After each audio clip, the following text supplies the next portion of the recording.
NASA, Parents Weekend, and more. INLC starts now.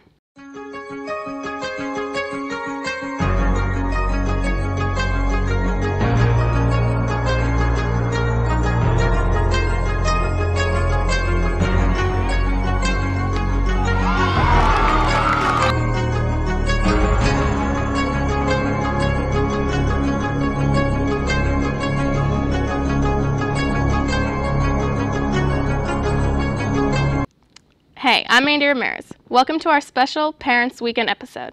This weekend, as we all know it, is Parents Weekend. Parents of LC students had the opportunity to visit LC for the weekend and experience what the college life is all about. If parents arrived Friday, they were allowed to attend class with their child and experience the wonderful Wind Symphony concert and choral concert.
If they stuck around for Saturday, it also had a lot in store, from soccer games to casino night, lasting until midnight. More on the soccer game coming up in sports. For now, here's a recap of casino night.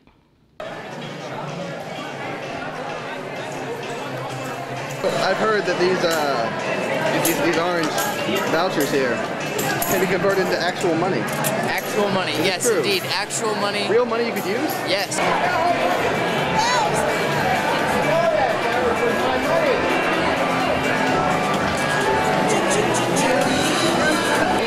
Kenneth Bosley, how's casino night? It's pretty good. You winning?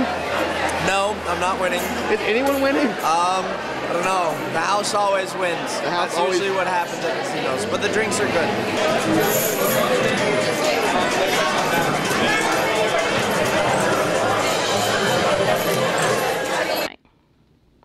Parents Weekend wrapped up Sunday morning with worship service. Dr. Guerin talked about NASA and the importance of astronaut safety in outer space Tuesday at the grand reopening of the Fine Arts Center. After Guerin's presentation, you were welcome to view amazing photography of outer space while enjoying refreshments.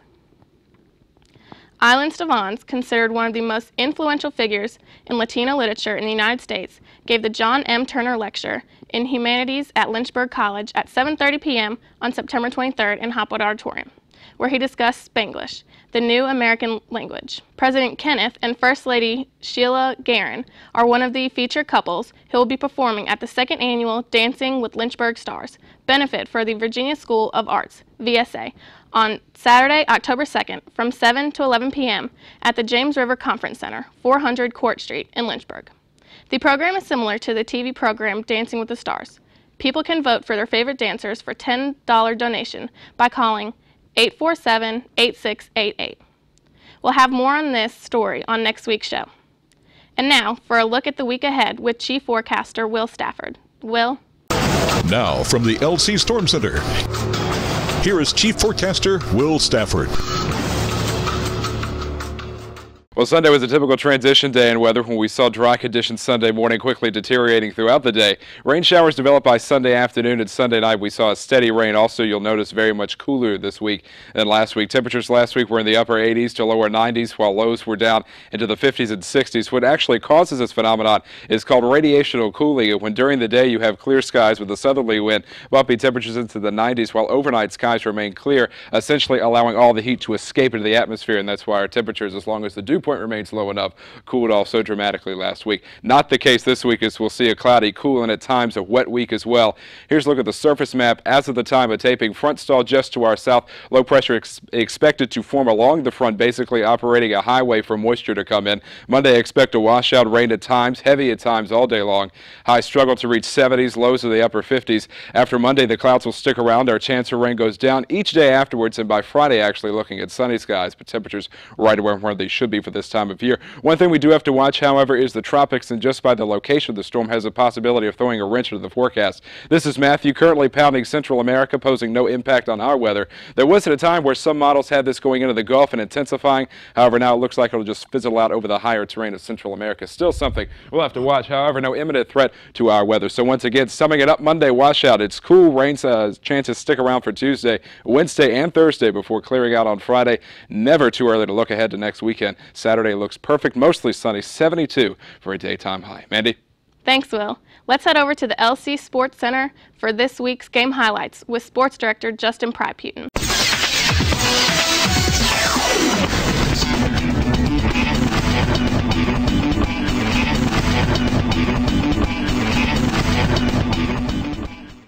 What's up, LC? Justin Pryputin here with your weekly update in the world of sports. Let's start things off with the field hockey team. Wednesday, the Lady Hornets defeated the #1 seed Messiah in an overtime thriller. Messiah scored within the first 5 minutes of the game and held the lead until the sophomore Lindsay Leonard tied the game with 3 minutes left to force an overtime. She then scored the game-winning goal with more than 4 minutes left. They took the field again on Saturday and defeated ODAC rival of Roanoke College 6-0. Haley Hartman, Shelly Milks had 2 goals each, and Kelly Williams and Christina Morris each added 1 goal. The women's soccer team took the field Wednesday and defeated Bridgewater 2-0. Goals were scored by Betsky Kaiwaski and Jessica Gonzalez and improved their ODAC record to 2-0. On Saturday, they blew out Emory and Henry 7-1. Betsky Kaiwaski, Shelly Hoth, and Brittany Klipstein each had 2 goals, and Jess Mader added 1 more. Now on to the men's side of things. They defeated Roanoke College Saturday to improve their ODAC record to 2 wins and 0 losses. Zach Ward had a goal midway through the first half to take the lead. Shortly after the intermission, Michael Albanizio added another goal, and in the 62nd minute, Hunter Smith had a goal of his own. The Hornets have a makeup game Wednesday against Hampden-Sydney College. LC Volleyball started the week off with their second ODAC match of the year against Emory and Henry, winning away in 3 games.